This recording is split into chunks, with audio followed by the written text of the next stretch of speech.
So the wedge mat and panel mats are stacked in the empty space along the wall. You'll see this right away when you enter our equipment closet. You can see the wedge mats are used as a gate, and the panel mats are used to create the pit walls. Around the perimeter of the pit, there will be 10 poly spots, 9 green and 1 red. The green spots and the final red spot serve as places for kids waiting to enter the pit. You're going to choose half of the class to enter the pit to start class, and the other half of students will be sitting or standing around the perimeter. So after the warm activity, students should be sitting in their PE spots and turning their bodies, looking and listening to a GaGa Ball pit. You can inform them that we're going to get going and playing GaGa Ball, but you want to review the expectations just so everyone's clear on it. I would choose half of the kids that are sitting quietly.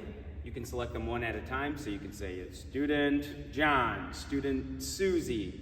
I noticed that you're sitting quietly. I'm going to choose those students that are looking and listening. They'll be the first to enter the pit. Reminder, when we enter the pit, we go around. We don't step on the mats. We want to make sure that we don't accidentally knock them over. And then students can go around the pit and enter the door as you open it. So you'll be standing right here, kids will come around, and they will enter the pit. That'll be about half the class, so anywhere between 7 to 11 students. Then after those students are in the pit, you can call the rest of the class to come and stand on the dots, which are along the mat. So half of the class will play to start. The winner will stay in the middle, and the person that's first in line will stand on the red dot. If you can't find this ball for whatever reason, if it's tucked away and it's out of sight, it should be right up in the front of the equipment closet on the back wall. But if you can't find it, a simple playground ball, such as this, what we're all used to, can also work just fine for GaGa Ball. You can select someone and they will stand with their hand on the red mat.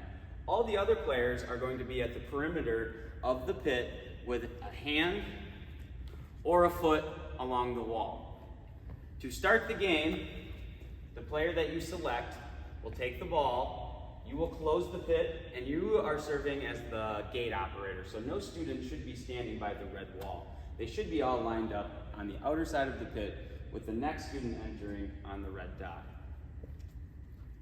So again, pretending I'm a student, I'm going to have my hand on the wall. That student's going to toss the ball up towards the center, and all the students will say, GaGa Ball. To play the ball, a student must use an open hand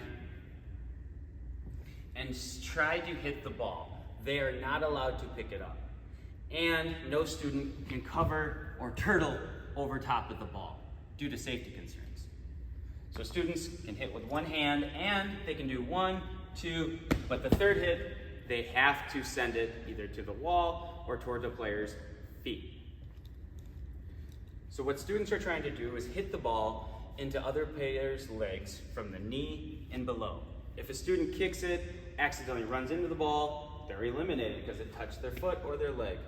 If the ball hits any part of the body above the knees, the student is not eliminated. The ball just falls to the ground and gameplay continues.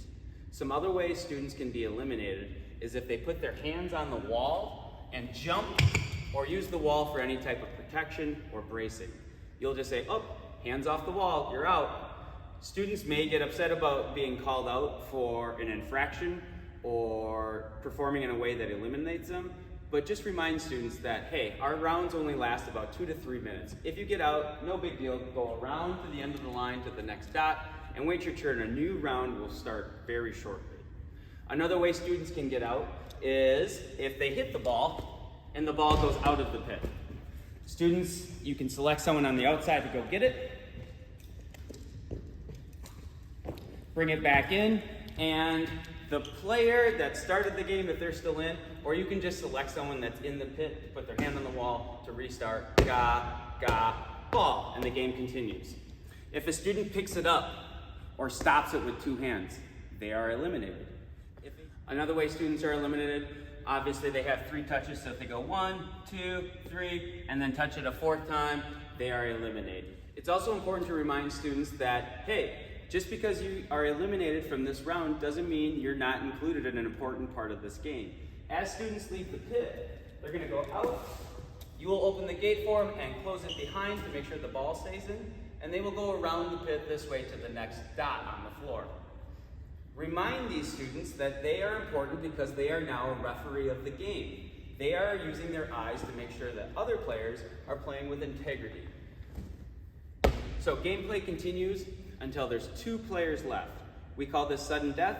These 2 players have 1 minute, so you can keep track on the clock behind us, you can keep track on your phone, or if you have a wristwatch, but they have 1 minute to try to eliminate. Usually students tend to take a little bit more risks when it gets down to 2 players because they want to be the final sole champion.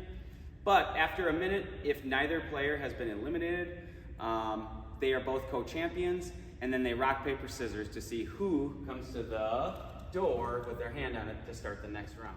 So that's how we play GaGa Ball here at Hamilton and Soda 1. Students love this game. They have experience playing it at the start of the year. We use this game at the start to learn new students' names, to build a classroom culture around teamwork and integrity and honesty, and to learn that PE is all about having fun while getting a great workout. So, because it's a familiar game and students have played it at the start of the year, they really enjoy the novelty when they see the mats when they enter the gym, and they really get into the actual game.